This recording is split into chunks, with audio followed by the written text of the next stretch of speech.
ही खान मोहम्मद जाटड़ साहब ये पूरी सिंध में यातल सुञातल नाथखाना सुभान अल्लाह।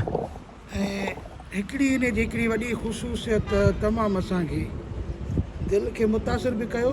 ऐं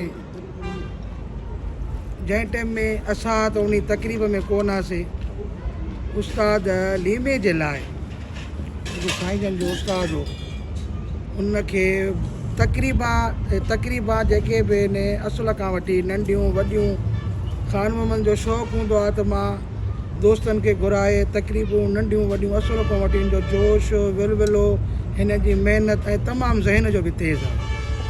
त हिकु पुरवकार तक़रीर मूं फेसबुक में ॾिठी त उस्ताद लीमे खे हिन घुराए करे उन जी ताजपोशी कई।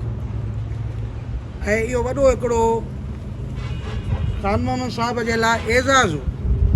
ऐं मां सम्झां थो त हिन वक़्तु जेका इहो वाई हले थी पई, अंदाज़ हले थो पियो, या उस्ताद जानण लीमे जी तिर्ज़ हले थी पई, मां चवां थो सिंध में ई वाहिद नाथखाना जेको इन सिनफ़ खे, इन तिर्ज़ खे, इन लहर खे, इन वाई खे उजागर कयूं थो रहे। ऐं हिन वक़्तु अलाह साईं उनखे वधीक इल्म में इज़ाफ़ो करे नवाज़ियो आहे। ऐं हीउ तमामु जेको आहे सो हाणे शाइरी जो मजमूओ जेको लिखियो अथई, संदसि मुबारकबाद पेश कयां थो त हिन जी इन महिनत खे, हिन अज़मत खे, हिन जुस्तजू खे, हिन विलविले खे सलाम आहे। ऐं अल्लाह तबारक व ताला खां दुआ आहे त हिन खे इल्म में, इज़त में, वक़ार में, बुलंदियुनि में इज़ाफ़ो करे।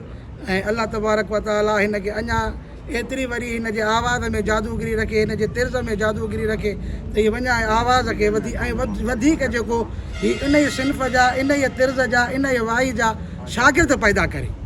ऐं असांजो दिली ख़्यालु आहे त हीअ हिकिड़ो पंहिंजो अहिड़ो हिकिड़ो सर्किल, अहिड़ो स्कूल क़ाइमु करे जंहिंमें इन तरीक़े जा, इन सिन्फ़ जा, इन सिलसिले जा हीअ जेको आहे सो शागिर्द पैदा करे।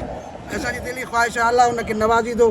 अलाह तबारक व ताला उन जा जेके बि ख़्यालात आहिनि ऐं कंदो असीं ऐं उनजे फ़र्ज़ंद खे, फारूक अहमद खे जस ॾियूं था, जेको पंहिंजे वालिद साहिब जो तमामु फर्मा बरदार बचो आहे।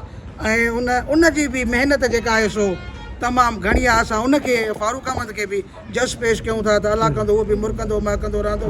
ऐं जेको आहे सो असीं खान मोहम्मद खे बि दुआ कयूं था त रब ताला उनजी उमिरि दराज़ करे ऐं साईं जन जे भाइरनि खे, पुटनि खे, औलाद खे इंशाअल्लाह हरदम उनखे हयातूं ॾींदो।